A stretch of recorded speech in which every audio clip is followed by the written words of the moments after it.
Alors, bienvenue à toutes et à tous pour ce webinaire consacré au mini ECDL PIC Télé et micro taper amplifier injecté par fibre optique. Je suis Imel Ihu de la société Idyll Fibre Optique. Nous sommes les distributeurs en France de la société Zareur Laser Technique qui fabrique ces diodes. Donc, nous avons Joachim Zareur, le président directeur général de la société, ainsi que Christian Assmann, le responsable support produit. Hi, Hello, nice gentlemen. meeting you. Hello. Alors, bonjour. Le webinaire, la présentation s'articulera autour de 5 points. Une première partie, la présentation de la société Zareur Laser Technique. Ensuite, un focus sur la technologie de Micron X Cavité, qui fête aujourd'hui ses 10 ans, avec donc les spécifications, l'innovation de cette année et des exemples de performance de ces diodes assemblées par robot. Nous passerons à la troisième section dédiée aux besoins de fibrage, avec les innovations associées, la partie isolateur miniature et celle du fibrage robotisé de ces mini ECDL. La quatrième section sera consacrée au laser miniature haute puissance compacte, avec donc les micro-taper amplifiers injectés par fibre optique qui sont aussi une innovation de cette année. Et enfin, nous conclurons avec des perspectives et la section QR à la suite. La société Zareur Laser Technique. Elle a été créée en 1992. Elle est fabricant pionnier des lasers à cavité étendue. C'est l'un des premiers à avoir protégé par plusieurs familles de brevets les diodes anti-reflets qui sont le cœur de ces cavités externes. Aujourd'hui, les produits phares sont les diodes laser à cavité externe accordables motorisées avec de larges plages sans saut de mode, les MOPA, les systèmes laser à cavité étendue amplifiés, accordables haute puissance, qui sont utilisés dans les systèmes laser à doublage et quadruplage en fréquence. Ces systèmes nécessitent des contrôleurs laser à faible bruit qui sont également fabriqués et proposés par Zareur Laser Technique. Et dans ce webinaire, nous allons nous consacrer à la description des solutions de mini ECDL PIC Télé, donc des microcavités externes avec des largeurs de raie au kilohertz, les micron lasers, ainsi que les micro-taper amplifiers injectés par fibre optique. Donc voyons donc un petit peu cette technologie de Micron X cavité. Ces lasers sont une technologie de micro-résonateur monolithique qui intègre un VBG, un réseau de Bragg en volume.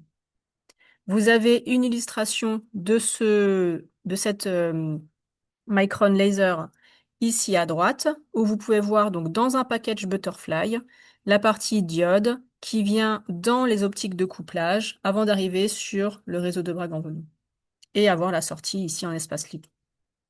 Ces diodes, lorsqu'elles ont été développées il y a 10 ans, avaient pour but de remplacer les diodes laser à cavité étendue standard, traditionnelles, les ECDL.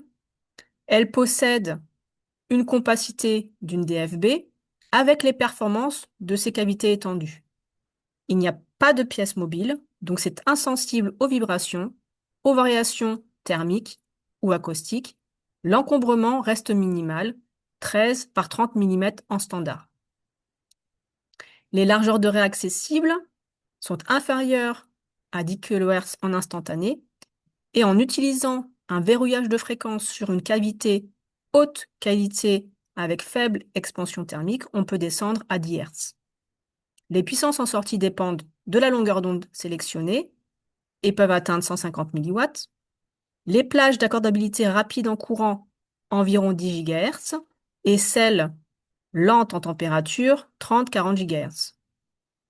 La suppression des modes latéraux est meilleure que 40 dB. Aujourd'hui, on a une gamme spectrale accessible entre 630 et 2400 nanomètres avec des longueurs d'onde sur étagère disponibles. Par contre, on n'a pas forcément toutes les longueurs d'onde. S'il y a une longueur d'onde qui vous intéresse mais qui n'est pas dans cette liste, il est possible de faire des développements moyennant des frais de NRE ou des minimums de quantité. C'est principalement dû à la fabrication sur mesure du réseau de Bragg en volume pour chacune des longueurs d'onde nécessaires. Ces diodes sont optimisées pour la spectroscopie atomique, le refroidissement d'atomes, les horloges optiques, l'informatique quantique notamment. L'expérience autour de la fabrication de ces micron lasers a amené à penser une fabrication automatisée de ces diodes. L'innovation 2026 autour de cette technologie consiste en la fabrication robotisée pilotée par l'intelligence artificielle pour une répétabilité de production optimale. Vous avez à droite une vue de l'intérieur du robot d'assemblage avec les supports de montage pour tous les composants nécessaires, 3 bras robotisés à 5 degrés de liberté, les systèmes de dépôt d'époxy et de polymérisation par l'aide UV, un système de dépôt de soudure et de régulation de température en 2 étapes. Les exigences auxquelles doivent répondre ce robot, la précision de positionnement, inférieure au micron, et la précision angulaire, inférieure à 1 microradian. Je partage maintenant une vidéo qui va vous montrer ce processus de fabrication. Dans un premier temps, vous pouvez voir en haut un système avec des caméras qui bougent et les 5 bras robotisés qui s'initialisent. Le technicien vient positionner le support de diode, donc le package Butterfly dans ce cas-là. Et ensuite, la caméra se positionne grâce à la lumière verte pour pouvoir venir prendre l'optique qui va devoir être intégrée dans le package Butterfly. On a une vision millimétrique ou submillimétrique du boîtier.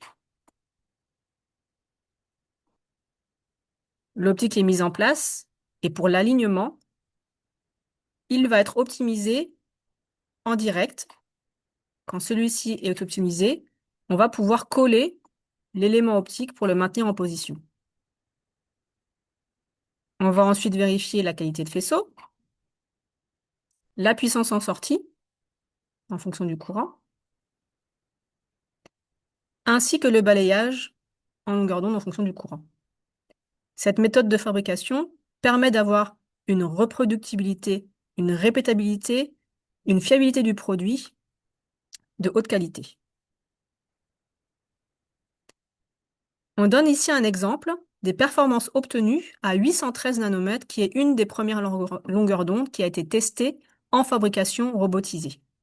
En bas à gauche, vous pouvez voir l'accordabilité en courant. Chaque courbe de couleur donne l'accordabilité aussi en température. Au milieu, vous avez une courbe qui donne la puissance en sortie en fonction du courant du laser, injecté dans le laser.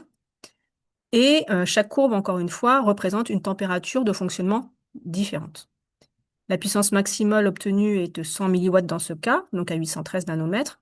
Et il y a une possibilité d'avoir jusqu'à 3 watts si on utilise un système d'amplificateur optique à semi-conducteur. Sur la courbe à droite, en bas, vous pouvez voir que la largeur de raie instantanée est inférieure à 800 Hz et la largeur de raie à 10 millisecondes inférieure à 80 kHz. Un second exemple à 689 nanomètres. L'accordabilité et la largeur de raie sont identiques à 813. La puissance est spécifique à cette longueur d'onde. Dans ce cas, à 689, on a 80 milliwatts en sortie. Et avec un amplificateur optique à semi-conducteur, on peut atteindre 1,5. En bas à droite, vous avez une courbe qui montre la suppression de l'ASE qui est meilleure que 50 dB. Et en bas à gauche, on montre un très bon RIN sur ce type de micron cavity avec aucune résonance mécanique et une limite de détection à moins 150 dBc. Passons maintenant à la troisième partie de la présentation. Donc pour ceux qui nous ont rejoints, si vous souhaitez nous poser des questions, vous avez la section Q&R qui est en bas de l'écran sur le bandeau d'options. Et si ce n'est pas visible, vous avez le petit rond avec 3 points et marqué plus en dessous pour accéder à cette section de questions-réponses. Elles seront traitées en fin de la présentation. Alors, maintenant, les diodes laser à cavité, les diodes laser, pardon, Micron X cavité, lorsqu'elles ont été développées, existaient donc en émission espace libre. On a très vite eu des demandes pour avoir ces mini ECDL PIC télé, notamment pour miniaturiser les systèmes, l'utilisation dans des systèmes embarqués sans réglage. Pour pouvoir faire cela, on a besoin d'avoir des systèmes de protection optique pour protéger le laser. Et c'était donc une des limitations en fait pour proposer déjà tout de suite ces micron cavités PIC télé. Une des innovations de 2026 consiste en la fabrication de ces isolateurs miniatures. On atteint aujourd'hui des isolateurs 30 dB pour des plages dans le visible et surtout le proche infrarouge. Les dimensions sont inférieures à 4 mm. Vous pouvez le voir sur la photo qui l'illustre en bas à gauche. C'est compact et compatible avec les dimensions de la Micron X cavité. Sur le marché aujourd'hui, il existe des systèmes compacts, mais les taux d'isolation ne sont pas aussi élevés. Maintenant que l'on a ces isolateurs pour protéger le laser, on peut passer à la phase de couplage. Donc une autre innovation de cette année consiste en ce couplage optimisé par robot. Les exigences pour ce couplage dans des fibres PM monomode sont donc les axes d'alignement pour le couplage via la lentille dans la fibre et la maîtrise de la rotation de la fibre optique avec une précision inférieure à 0,1 microradian. Les processus que va subir la fabrication avec ce robot, donc vous avez d'abord le prépositionnement de la fibre optique, ensuite un alignement de la lentille sur la fibre suivant les 5 axes, et un ajustement dynamique de l'angle via un contrôle in situ du taux d'extinction de polarisation.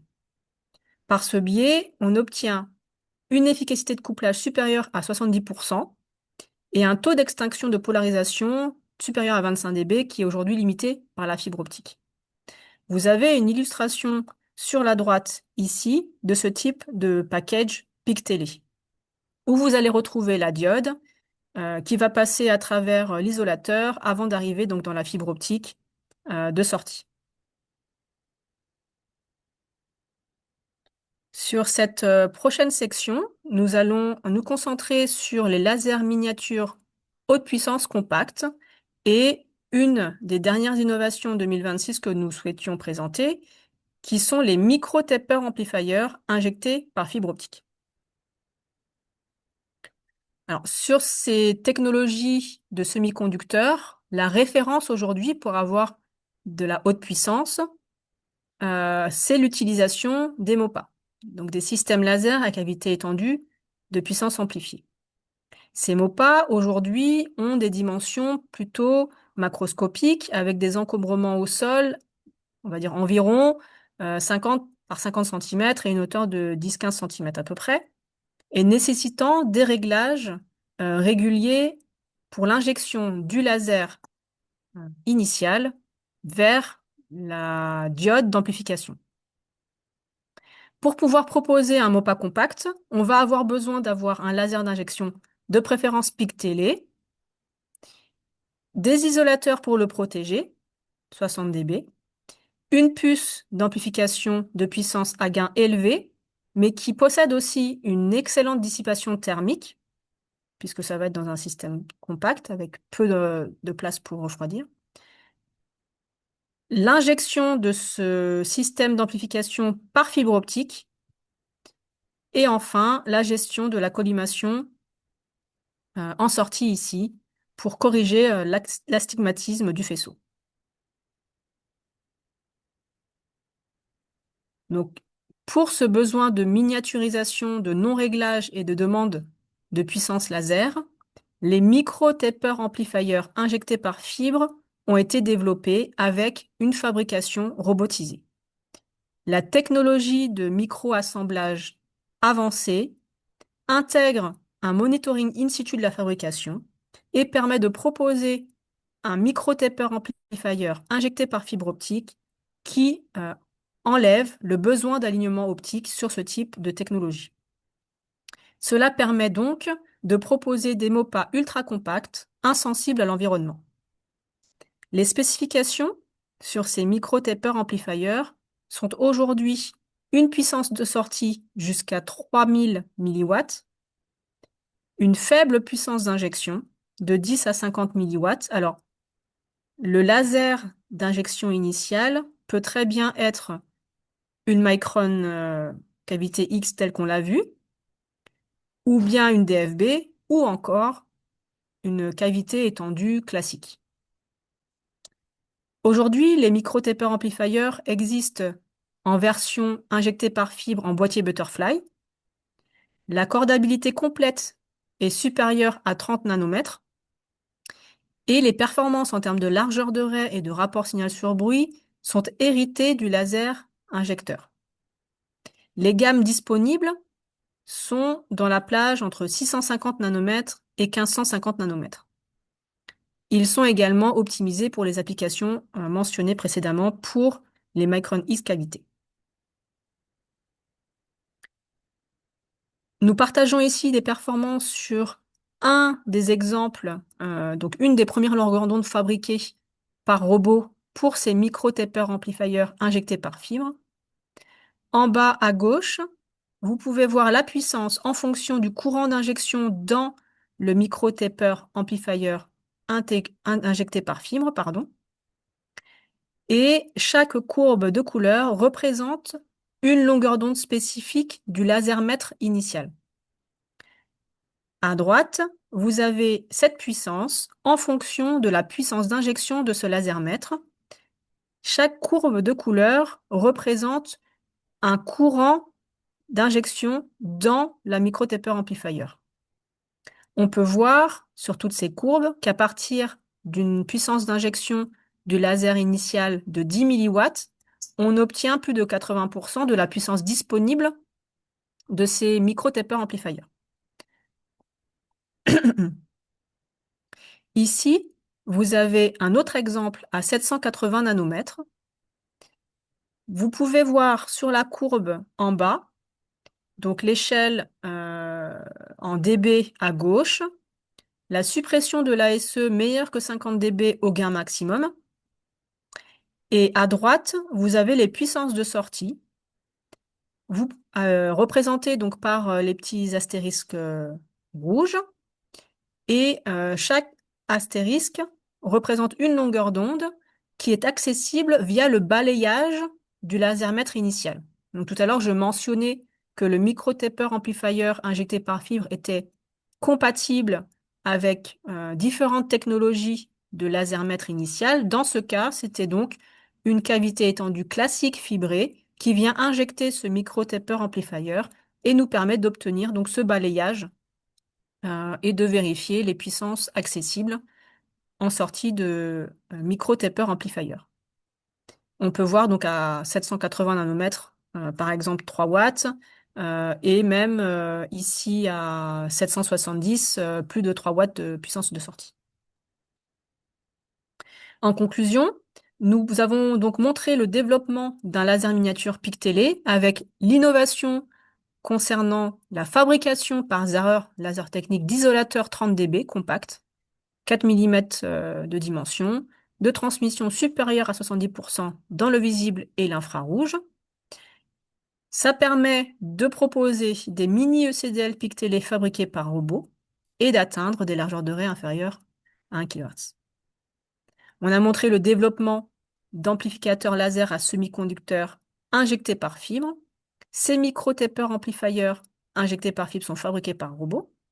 L'accordabilité est supérieure à 30 nanomètres et les puissances accessibles supérieures à 2 watts à 689 nanomètres, par exemple, 3 watts à 780 et 830. On a bien d'autres longueurs d'onde disponibles. Là, c'était un petit échantillon pour qu'on puisse vous montrer un petit peu les performances. Ces deux solutions permettent de construire une alternative miniature au MOPA classique, avec un design fibré, pas d'alignement, compact et insensible à l'environnement. En termes de perspective, pour la partie mini ECDL, donc les Micron X cavités, pourquoi pas affiner encore la largeur de raie, avoir des isolateurs 60 dB plutôt que 30, et puis améliorer donc les PER au-dessus de 25 dB. Pour la partie micro taper amplifier, bon, toujours plus de puissance bien sûr, si cela est possible, puisqu'aujourd'hui nous sommes limités par la dissipation thermique. Également des isolateurs en sortie intégrés. Aujourd'hui, c'est pas disponible. Il y a toujours une contrainte effectivement de dimension et de tenue à la thermique, à la puissance en fait du laser. Et enfin, sur un système MOPA fibré miniature complet, donc en perspective des isolateurs intégrés, et pourquoi pas la fabrication des MOPA complets sur une plateforme unique par un robot. J'ai fini la présentation, donc je vous remercie pour votre attention. Nous allons passer à la session de questions-réponses. Donc, je vais maintenant voilà, passer les questions. Donc, le docteur Joachim Zahrer et ou Christian Assmann pourront répondre. Donc, je commence par une première question. Ici, en fait, on me demande, alors peut-être que j'ai pas été assez claire sur la présentation, euh, est-ce que l'on peut balayer sur plusieurs nanomètres? Maybe Christian, if you want to answer, can we tune the wavelengths over several nanometers? Yes, so thank you for that nice question. Basically the tuning of this laser can be seen as two different options. One is the temperature, which is kind of a coarse tuning. There we speak about roughly 40 gigahertz. However, especially here is the question for fast laser tuning. This can be achieved with the laser current, but still I would split this into two different sections of tuning. One is a wide tunability, where you tune gigahertz range, and this is somewhat limited to 100 kilohertz. However, if a phase jitter is needed, for example, for Pound Trevor Hall or any other application, frequencies of up to 50 megahertz are no problem to tune the laser frequency. Do you mean the modulation The bandwidth? modulation speed, this is what I was speaking about. Okay. Modulation speed, in terms, it's a small wavelength range. One wants to cover 50 megahertz is no problem. In the scenario, one wants to scan a bit further over 1 or 2 or 3 gigahertz. A frequency of 100 kilohertz can be achieved.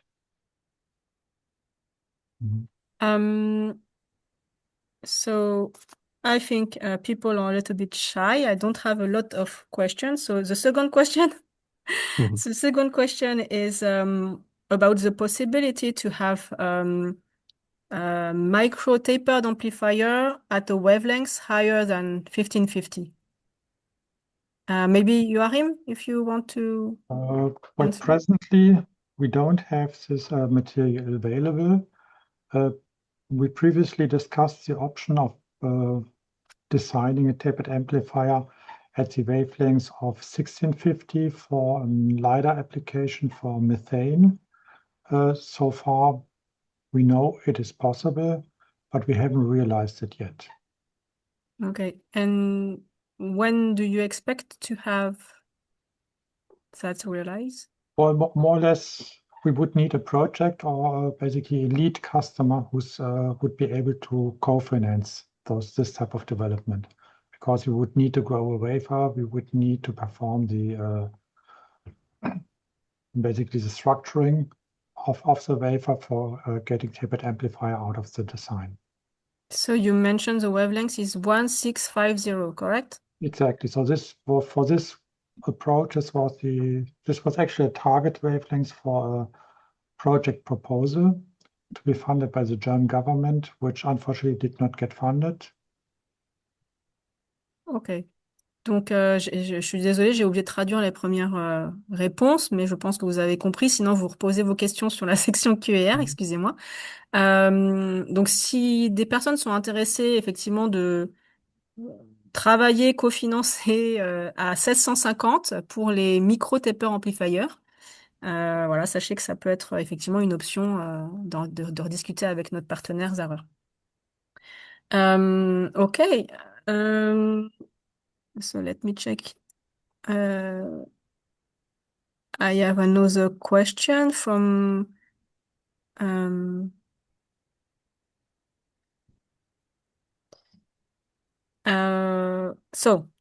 can ask the question because it is already written in English.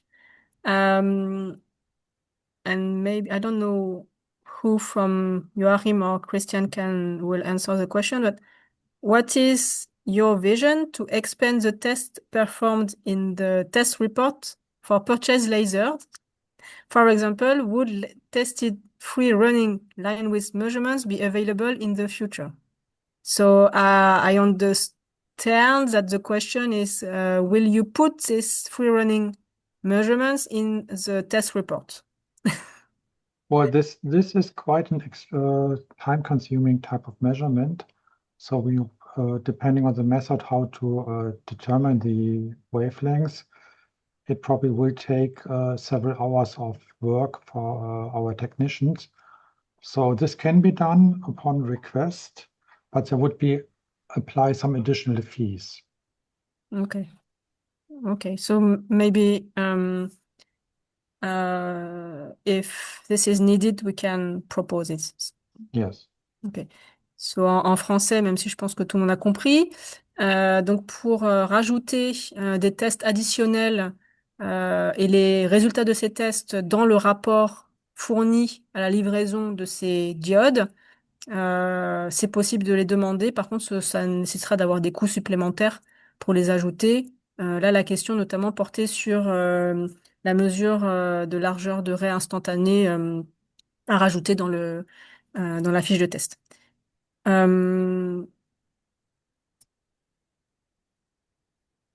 Alors,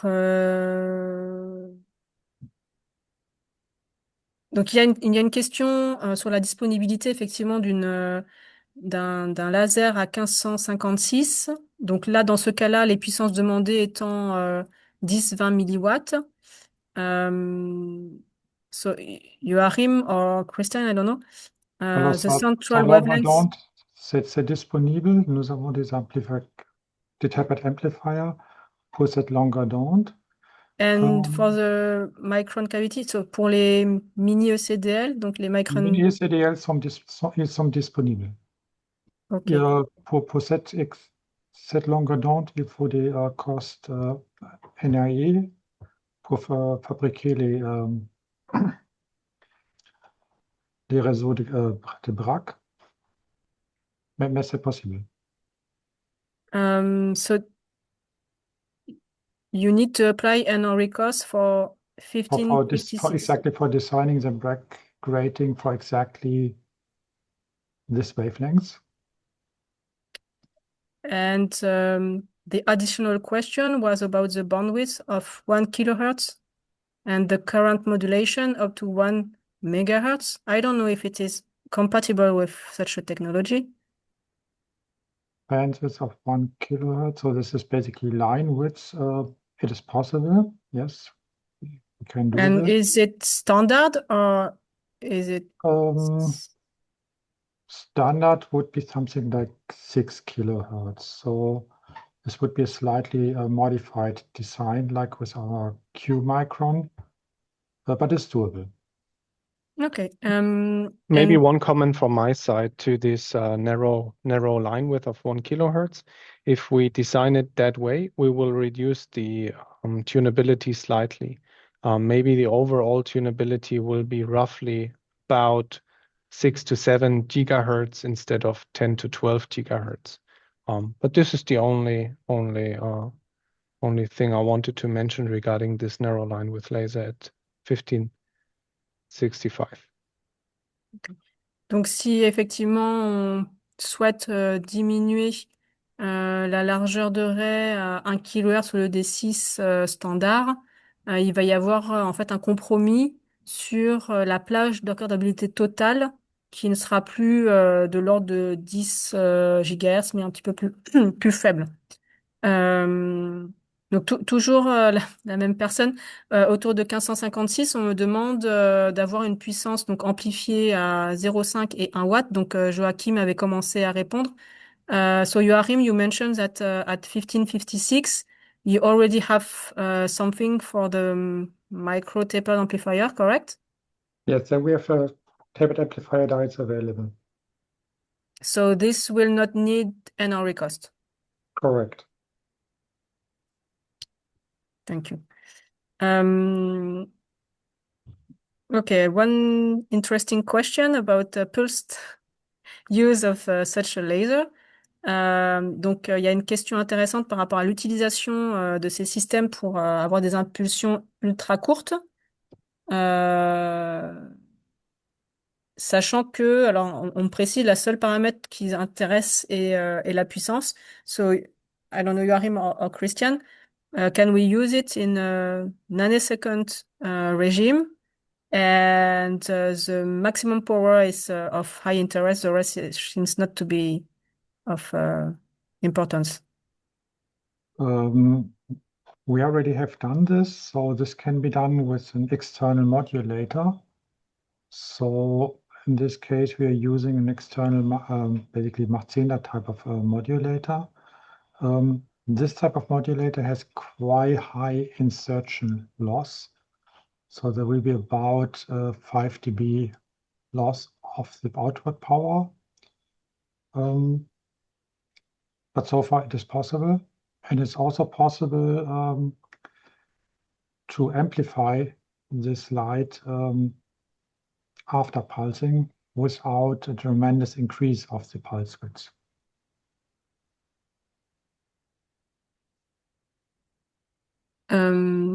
Okay, so you mean there is a solution to do it, but at the end you will have really low power. Exactly. So there will be a power loss of about 5 dB.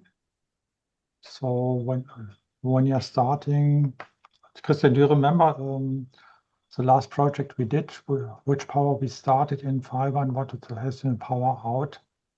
Yes, so I think we had in fiber 50 milliwatts and the output power was about 20 milliwatts. There would be the possibility to pulse the laser electrically directly. 1 nanosecond is quite a short pulse width for that. We did some electrical pulses on the laser itself of about 3 nanosecond, where we achieved then also an increase in output power and a limiting in or basically aligned with broadening of the laser dramatically. Okay. I think there was one question regarding the current modulation that was related to the 1 megahertz. This is possible. We can modulate the laser current up to 1 megahertz or even faster. We do have some electrical boards called BIST to basically merge our driving current and external modulations with a SMA connector. So the customer can, or the user can simply supply its own modulation voltage or use any modulation provided by our electronics. Okay. So I hope, j'espère que ça a répondu à la question sur le courant de modulation. So again, if I can just translate, so je vais juste traduire la partie de Joachim juste avant concernant l'utilisation en fait en mode pulsé. Donc il y avait une question sur l'utilisation donc en mode pulsé de ces diodes. Joachim mentionnait qu'il était possible de l'utiliser en fait en mode pulsé, mais dans ce mode pulsé, il y avait plusieurs dégradations des performances de la diode, notamment la puissance, une perte à peu près de 5 dB. Et Christiane mentionnait que dans ce cas-là, on avait un élargissement également de la largeur de raie. Euh, Voilà. Après, je vois qu'il y avait une autre question justement par rapport à cet aspect. Je ne sais pas si la réponse était claire ou pas à ce sujet. Très bien. Et donc là, on avait une question sur les isolateurs qui sont donc proposés pour avoir les mini ECDL PIC télé.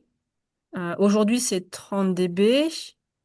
Si on veut les coupler sur des micro-taper amplifiers directement, il faudrait du 60 dB. Quelle solution est actuellement proposée et lesquelles aurons-nous dans le futur?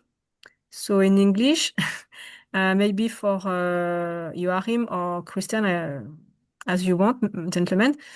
So today, we have presented the 30 dB isolator for the Micron X cavity with the pigtailed version. If we want to inject this pigtailed version directly to the micro-tapered amplifier, we should have 60 dB isolator. So how are we doing today to propose a solution, and what do we expect in the future to answer to that request?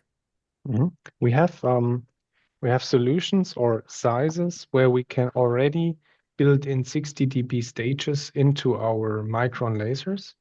However, that's not available for all wavelengths at the moment. We're working on that to ensure the availability over a wider range.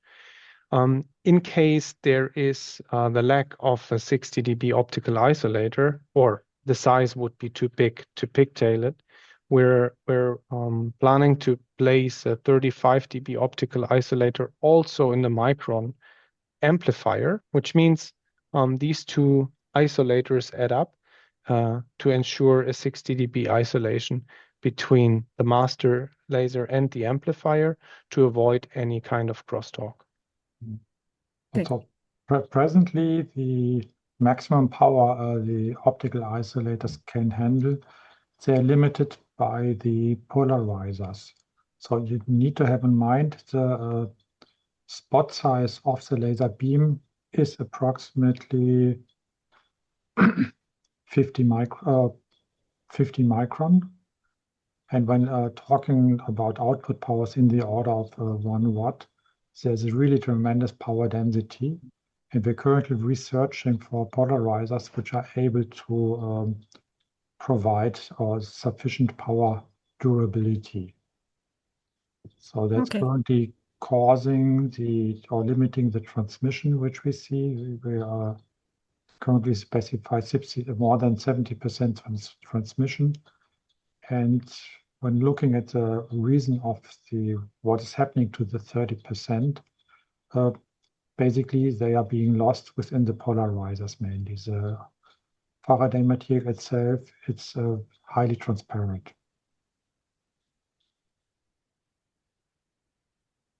Ok. Donc, je vais traduire, j'espère que je vais rien oublier.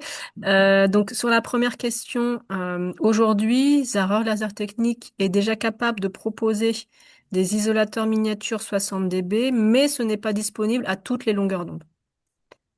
La possibilité, les alternatives, c'est de positionner en fait des isolateurs en externe, donc soit fibrés, soit macroscopiques parce qu'il n'existe pas disponible déjà fibrés et compacts pour être intégrés dans les packages de Micron Laser. Ou alors c'est de faire moitié-moitié, c'est-à-dire d'avoir 30 dB en sortie du mini ECDL et 30 dB à l'entrée du micro taper amplifier, de sorte à bien couvrir les 60 dB nécessaires.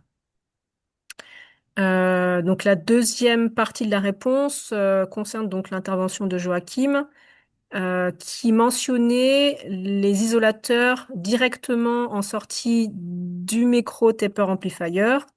À cet endroit, on a des densités de puissance qui sont très importantes. Et aujourd'hui, la limitation vient des polariseurs qui sont intégrés dans les isolateurs, Et donc, Zahra Laser Technique est dans un process en fait de pouvoir identifier et qualifier des solutions qui pourraient tenir à ces puissances en ayant suffisamment de transmission également pour pouvoir être intégrées dans ces micro taper amplifiers. Alors, toujours autour de cette partie isolateur. Alors oui, une personne demandait si du côté de Zahra Laser Technique, il était possible, euh, si l'isolateur ne faisait pas 60 dB, de rajouter donc soit un isolateur fibré, soit autre, pour atteindre les 60 dB demandés et d'avoir les tests directement faits par Zahra. That's possible. Ouais, Joachim, maybe you would like to. Yes, c'est possible. Parce, On le préfère. parce qu'aujourd'hui, Joachim, euh, quand on demande donc un mini ECDL avec un 30 dB d'isolation déjà intégré et que on vend avec ça un isolateur fibré, qu'est-ce que l'on caractérise aujourd'hui? On Oui, caractérise oui, après le 60 dB ou on... ça sera possible. Alors, l'isolateur interne, il a à peu près 30 dB d'isolation et avec un isolateur fibré de 35 dB, ça sera à peu près plus de 50 dB isolation. And so today you are testing the complete system composed by the pigtailed Micron X cavity plus this pigtailed isolator, or how do you manage that today? Okay, typically today we are starting from the application. So when we know the laser system reacts critical or shows feedback by optical or reacts to optical feedback if the isolation is less than 50 dB. So we typically check within cavity if there's an influence visible or not, or in case we are building a mobile type of system based on a pigtailed tapered amplifier and a pigtailed micron laser, then we check the performance. Often if it's, for example, 780, we check with rubidium if the spectrum looks completely fine. Okay. So, and if for a customer buying only the pigtailed micron laser with this pigtail isolator, will you do the same, or how do you? Well, typically we ask our customer what is the application they're using the laser with. And we have a large internal application laboratory.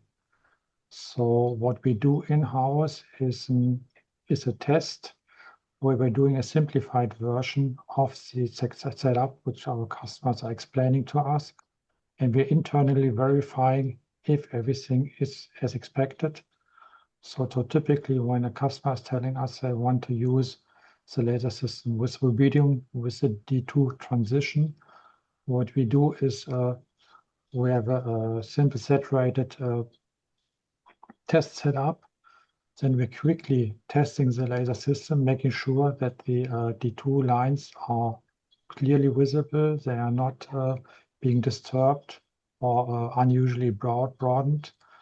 And often this test data will be provided together with the regular test data of the laser system. Donc, finalement, effectivement, c'est nécessaire pour le client potentiel de nous indiquer l'application pour que l'on puisse soit simuler ou mettre en place un montage équivalent afin de tester le système complet, donc mini ECDL pixelé et puis l'isolateur fibré, afin de vérifier que le laser est bien stable. Et effectivement, on pourra mettre en place ce test. Mais a priori, c'est quand même pas fait par défaut si c'est pas demandé. Voilà.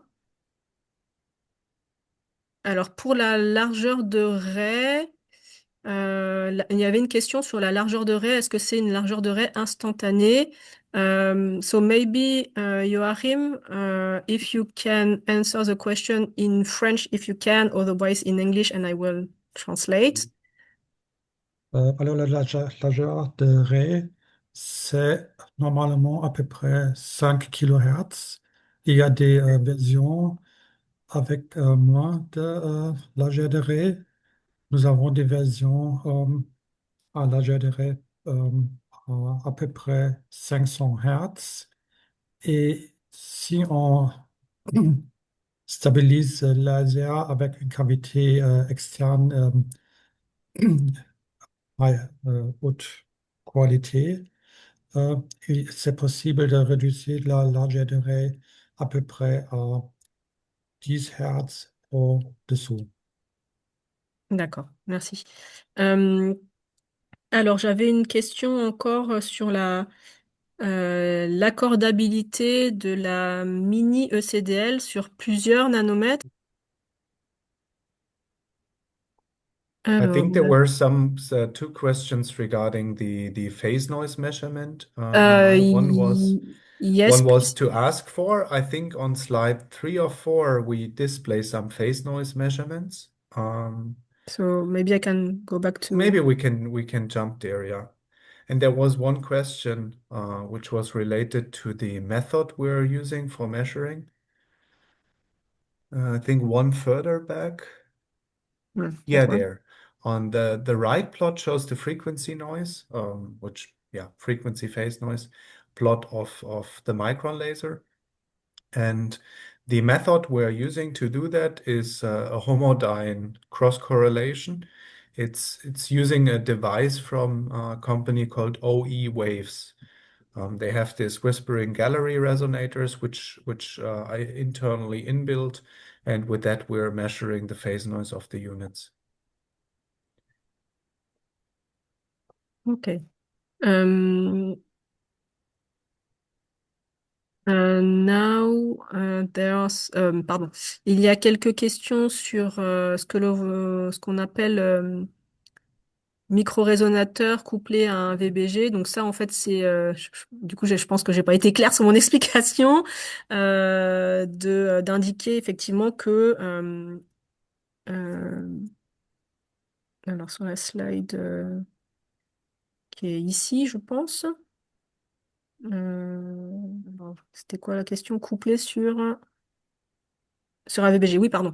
Euh, Sur la technologie, donc ici, on avait donc la puce laser et puis le VBG. Donc le VBG qui est le réseau de Bragg en volume, qui est intégré dans les packages Butterfly des mini ECDL et qui crée en fait euh, qui donne les performances de ce type de laser.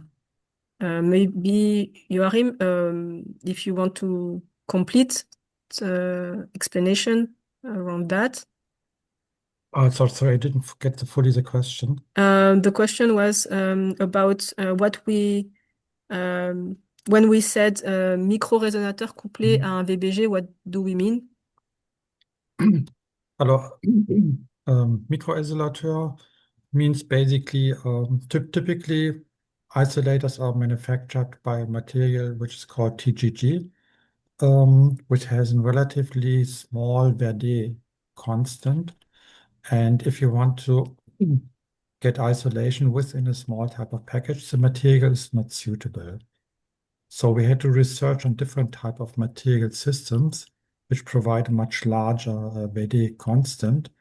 And we found a certain type of material where the Verdet constant is high enough and together with a very low absorption, which allows to build an optical isolator in a size which is fitting into this package.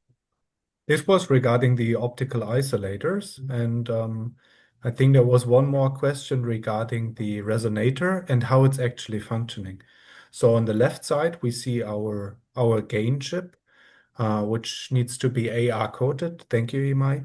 This is collimated then with a two lens system to tailor the astigmatism of the laser chip. And afterwards, there is a big glass body seen in the end. This is the VBG, which stands for volume holographic or volume Bragg grating, which basically is a spectral filter to send back only a little amount and frequency of light to stabilize the laser too. In this scenario, our laser resonator is much larger compared to a DFB while having similar stabilities. And in this way, we can basically combine the world of big, large tabletop ECDLs and DFB lasers to tailor the best of both worlds. And to catch one more question from the chat, these AR-coated diodes, we're basically producing them ourselves. The company Sacha Lasertechnik got founded more than 30 years back on the technology of AR coating laser diodes. Nowadays, we have a variety of wafers available to address many, many wavelengths. There are only some barely small dark spots where we don't have gain material available, but almost any wavelengths can be addressed from our side. Ok. Donc je m'excuse si je ne traduis pas tous les éléments parce que je ne les ai pas notés. Donc comme il y a eu plusieurs questions qui ont été adressées là pendant le retour de Christiane. Donc Joachim parlait, lui, de la partie isolateur optique pour lequel le challenge était de trouver des matériaux qui soient compatibles pour l'intégration dans les petits formats. Ensuite, Christiane en fait a complété avec le descriptif des éléments en fait qui sont à l'intérieur du package Butterfly. Donc effectivement, ma présentation initiale était erronée. Donc vous avez la diode ici, puis les différentes optiques de couplage pour arriver jusqu'au VBG qui est là avant la sortie. Il y avait donc une autre réponse sur la question, oui, de l'origine des diodes anti-reflets qui sont intégrées. Et donc, pour rappel, donc la compagnie Zahor Lasertechnik était l'un des premiers en fait à breveter cette technologie-là pour intégration dans les cavités externes. Et donc, les diodes aujourd'hui qui sont intégrées proviennent de la fabrication interne de chez Zahor Lasertechnik, donc depuis plus de 30 ans. Donc on a quelques autres questions encore. Je regarde le chrono, donc il nous reste un peu moins de 10 minutes. Alors on me posait une question sur le M2 de la diode mini ECDL.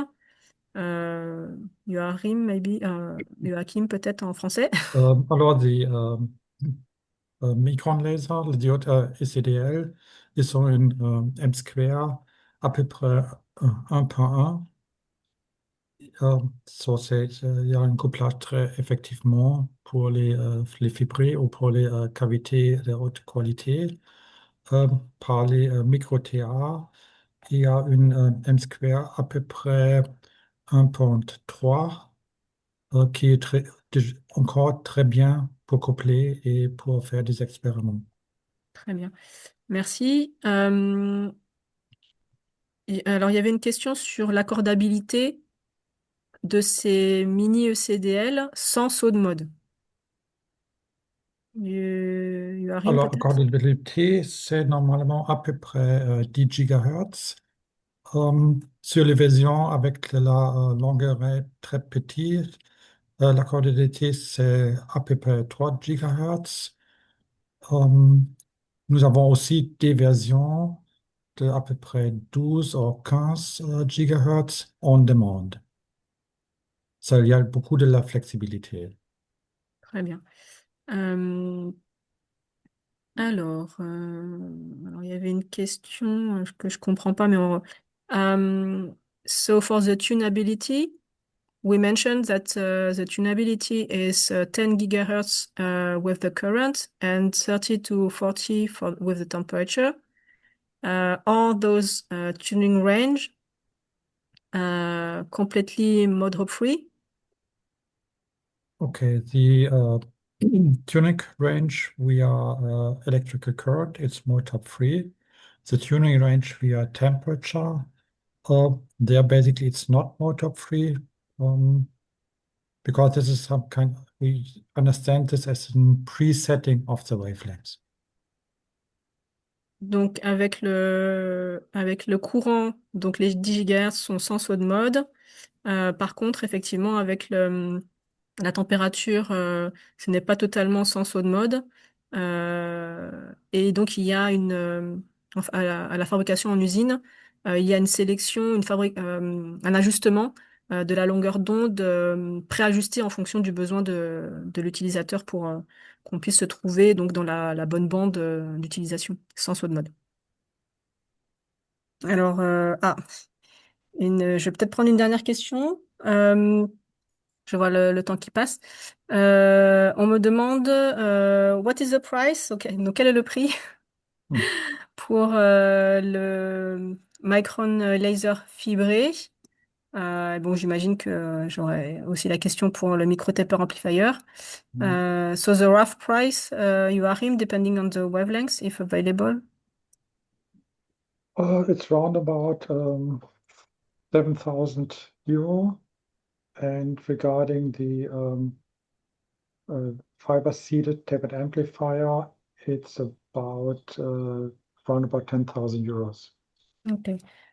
Donc les Micron laser pictellés, donc les mini ECDL pictellés, à partir de 7 000 euros quand la longueur d'onde est déjà disponible. Sinon, effectivement, il y a des frais de NRE qui s'appliquent. Et pour la partie micro taper amplifier, à partir de 10 000 euros. Et encore une fois, effectivement, si la longueur d'onde n'est pas encore disponible, il y aura des frais ou des minimums à acheter. Voilà.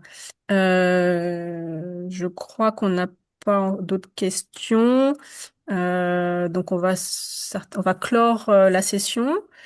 On vous remercie d'avoir participé. N'oubliez pas, il y a un petit sondage qui va s'afficher si vous pouvez répondre aux quelques questions qui sont présentes.